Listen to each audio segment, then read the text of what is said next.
Selamat siang, perkenalkan nama saya Rio Edi Saputra Purba. Saya merupakan mahasiswa Teknik Pertanian Universitas Lampung Angkatan 2020 dengan NPM 201407147. Baik, pada kesempatan kali ini saya akan menjelaskan beberapa materi dari mata kuliah motor bakar dan traktor pertanian. Adapun materi yang akan saya jelaskan ialah tentang sistem injeksi pada motor bakar. Sistem injeksi pada motor bakar. Sistem injeksi merupakan teknologi yang bekerja untuk menyempurnakan proses penyaluran bahan bakar ke ruang bakar, di mana bahan bakar akan disemprotkan ke ruang bakar dalam bentuk kabut dengan perbandingan yang telah ditentukan sebelumnya, mengikuti seberapa banyak udara yang masuk ke ruang bakar. Dengan demikian, campuran udara dan bahan bakar akan menjadi efisien dan maksimal. Komponen-komponen pada sistem injeksi. 1. Sensor. Sensor berfungsi sebagai media pencuri informasi pada sistem yang nantinya informasi atau sinyal tersebut akan dikirimkan hasilnya ke ECU yang kemudian akan diproses lanjut. 2. ECU atau ECU berfungsi sebagai pusat dari seluruh data atau informasi yang diberikan oleh sensor yang nantinya akan dikirimkan data-data tersebut ke aktuator yang akan bekerja menyelesaikan perintah dari ECU sesuai data yang diterima oleh sensor. 3. Aktuator berfungsi sebagai komponen yang bekerja sesuai perintah dari ECU dan sesuai data yang diterima oleh sensor, sehingga hasil kerja dari aktuator akan maksimal sesuai informasi yang diberikan. Pada kendaraan roda 4 bahan bakar gasolin 4-5A FE, aktuator terdiri dari injektor, coil, full pump, dan CSC atau Slew Speed Control. Dari keseluruhan data sensor dan aktuator tersebut, semuanya harus bekerja sama dan saling menguntungkan. Jika ada satu atau beberapa sensor atau aktuator mengalami gangguan, maka kinerja akan menjadi terhambat atau berkurang. Untuk itu, perawatan pada seluruh komponen perlu dilakukan. Cara kerja sistem injeksi. Pada dasarnya, prinsip kerja sistem injeksi adalah mengontrol aliran bahan bakar secara elektronik, mulai dari tangki hingga masuk ke ruang bakar. Aliran bahan bakar ini diproses dalam bentuk kabut dengan volume sesuai permintaan mesin, sehingga teknologi ini lebih irit dari teknologi pengabut pada bahan bakar karburator. Otak pengontrolnya adalah ECU atau Engine Control Unit, atau di motor-motor Honda biasa disebut ECM atau Engine Control Module. Ketika kunci kontak di posisi on, pompa bahan bakar atau full pump akan bekerja selama 2 detik dan memberi tekanan pada selang bahan bakar.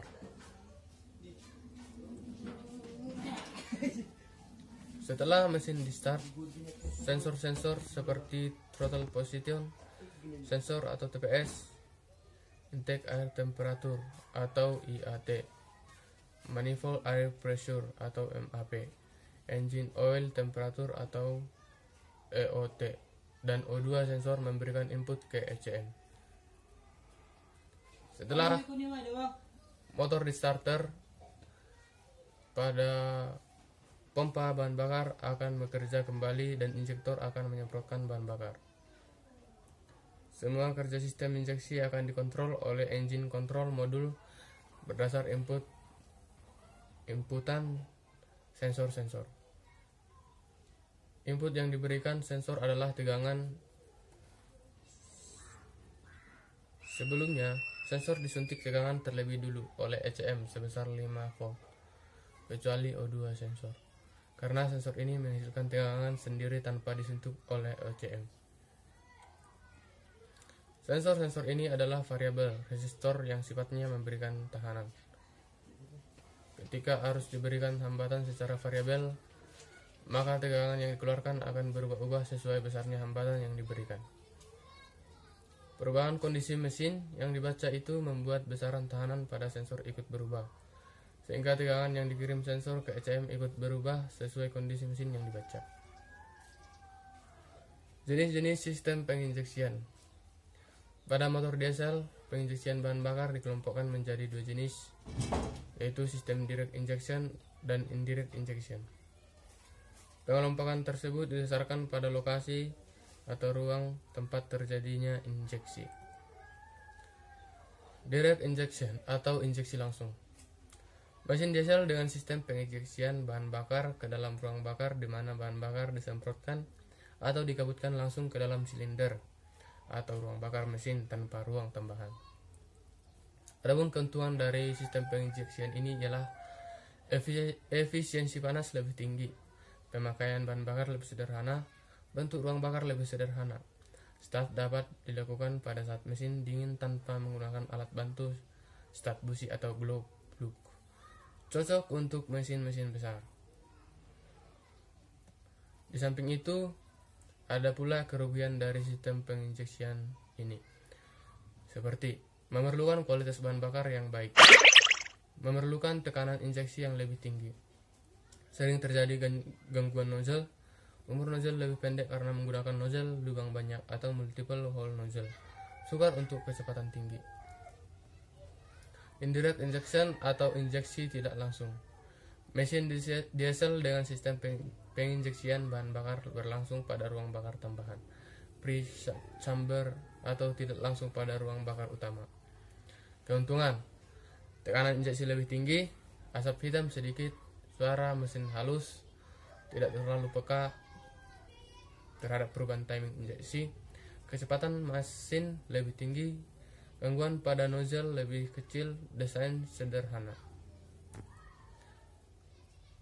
Kerugian: silinder head lebih rumit, efisiensi panas lebih rendah, diperlukan glow plug, pemakaian bahan bakar lebih boros karena kilang panas atau head loss akibat area mesin yang lebih luas dan rugi tekanan. Detonasi lebih mudah terjadi. Baik, teman-teman, sekian penjelasan dari saya mengenai materi sistem injeksi pada motor bakar. Akhir kata, saya ucapkan terima kasih.